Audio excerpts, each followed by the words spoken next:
Welcome to the Explainer. So let's kick things off with a bit of a riddle. What do a star, a clock, and a human thought all have in common? I know, it sounds a little strange, but the answer really gets at a deep, almost poetic connection between three of the most fundamental ideas in our universe. Well, the answer is all about how we understand energy, time, and intelligence. And these aren't just separate concepts you'd find in a textbook. No, they're actually woven together into the very fabric of reality.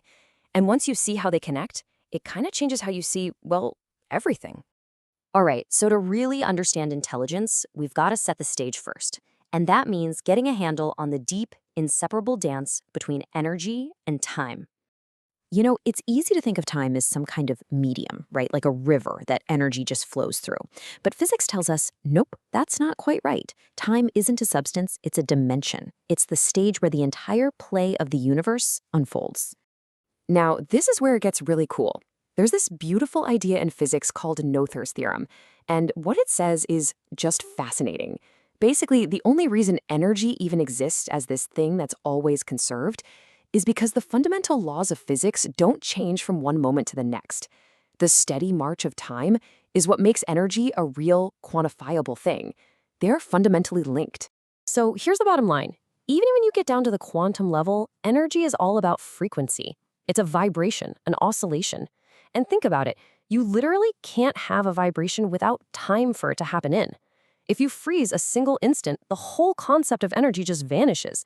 It needs time to even exist. Okay, so we've got our stage. That's time. We've got our actor. That's energy.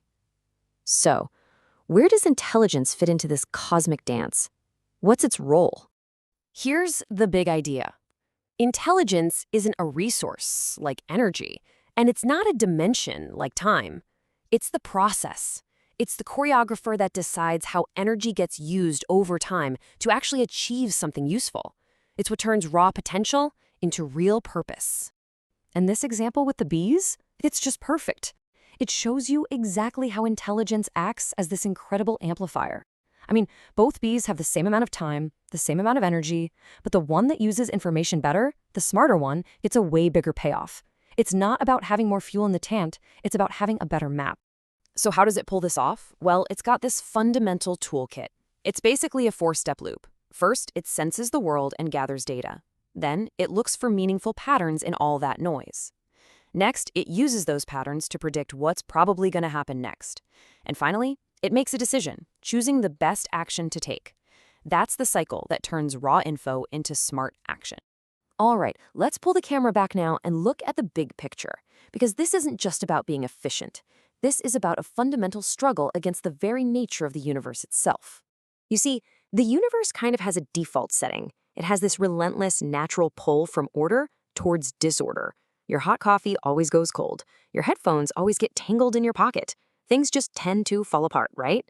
Well, that inevitable slide into chaos is called entropy. But pushing back against this universal tide is intelligence. And here's a wild thought for you.